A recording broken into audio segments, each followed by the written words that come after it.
پوری طرح سیدھے کھڑے ہونا. اب جلدی سجدے میں جانے کی چکر میں انسان پوری طرح نہ کھڑے، بس ایسے رکوع سے ابھی اٹھا بھی نہیں پورا کہ جو چلا گیا، تو یہ اعتدال نہیں ہوگا.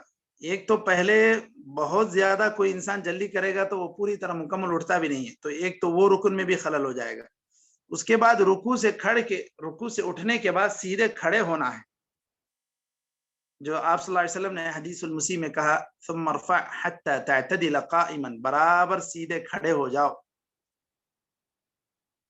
اس کے بعد اگر یہ جو اعتدال ہے، یہ جو کھڑے ہونا ہے رکوع کے بعد، اگر یہ طویل بھی ہو جائے تو بھی نماز باطل نہیں ہوگی، یا یہ اعتدال خود باطل نہیں ہوگا. ولا تبطل ان طال، ای لا تبطل الصلاة ان طال الاعتدال. بہت دیر تک کھڑے ہو جائیں تو بھی نماز باطل نہیں ہوگی. کیوں؟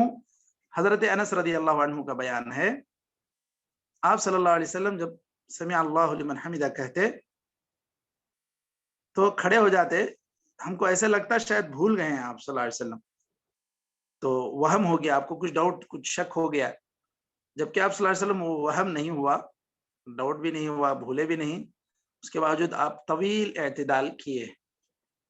تو اس سے معلوم ہوتا ہے کہ کوئی فرق نہیں پڑے گا اگر اعتدال طویل ہو جائے. السابع، اس کے بعد 7واں رکن ہے السجود، لقوله تعالی واسجدوا. اللہ تعالیٰ نے سورہ حج میں فرمایا واسجدوا، وقوله صلی اللہ علیہ وسلم ثم اسجد حتى تطمئن ساجدا.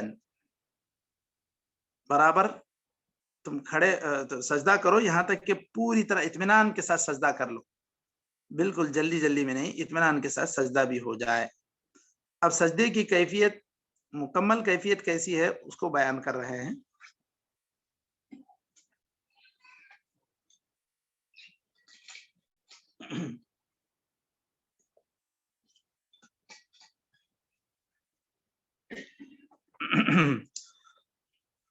وَأَكْمَلُهُ أي أكمل السجود تمكين جبهته وأنفه وكفيه وركبتيه وأطراف أصابع رجليه من محل سجوده.